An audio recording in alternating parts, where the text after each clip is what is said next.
Halo semuanya, kami dari Institut Informatika dan Bisnis Dharma Jaya, Fakultas Ekonomi dan Bisnis Prodi Manajemen. Kami dari kelompok 4. Kami di sini sedang menyelesaikan salah satu tugas manajemen strategi dengan dosen pengampun Bapak Rafiq. Dengan materi analis lingkungan strategi. Berikut adalah nama-nama anggota kelompok kami.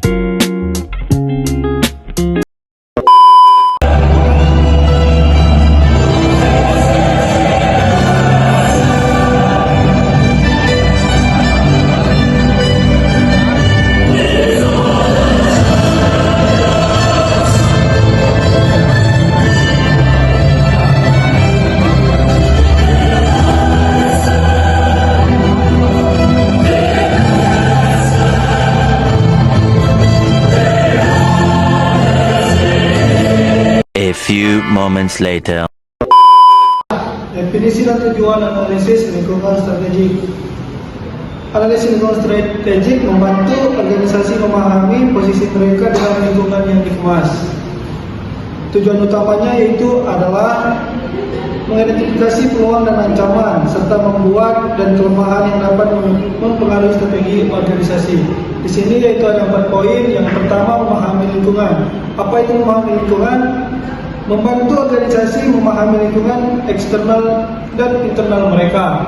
Sedangkan yang kedua, meningkatkan keunggulan kompetitif, membantu organisasi mengidentifikasi peluang untuk meningkatkan keunggulan kompetitif. Yang ketiga itu membuat keputusan strategik, yaitu memberikan informasi penting untuk membuat keputusan strategik. Yang keempat, mengelola risiko, membantu organisasi mengidentifikasi dan mengelola risiko yang dapat memenuhi kebutuhan mereka. Selanjutnya ada lingkungan internal. Lingkungan internal itu ada 2 kekuatan dan kelemahan. Kekuatan lingkungan internal yang pertama ada keunggulan teknologi, yang kedua ada tim manajemen yang berpengalaman, yang ketiga ada brand yang kuat, dan yang keempat ada sistem keuangan yang kuat. Nah, kalau kelemahan dari lingkungan internal itu yaitu kurangnya investasi dalam riset dan pengembangan, keterbatasan sumber daya, struktur organisasi yang kompleks, dan juga budaya organisasi yang tidak mendukung inovasi. Lingkungan eksternal, peluang dan ancaman. Lingkungan eksternal mencakup faktor-faktor di luar organisasi seperti kondisi ekonomi, sosial, politik, dan teknologi. Yang pertama adalah peluang, pertumbuhan pasar baru, perubahan tren konsumen, dan kemajuan teknologi. Lalu yang kedua adalah ancaman, persaingan yang ketat, perubahan peraturan, dan ketidakstabilan ekonomi. Selanjutnya adalah yang ketiga, yaitu faktor ekonomi, tingkat inflasi, suku bunga, dan pertumbuhan ekonomi. Dan yang terakhir keempat adalah faktor sosial, demografi, gaya hidup, dan tren konsumen. Selanjutnya adalah alat analisis lingkungan, yaitu SWOT dan PES. Alat analisis membantu organisasi untuk mengorganisir dan memahami informasi tentang lingkungan internal dan eksternal.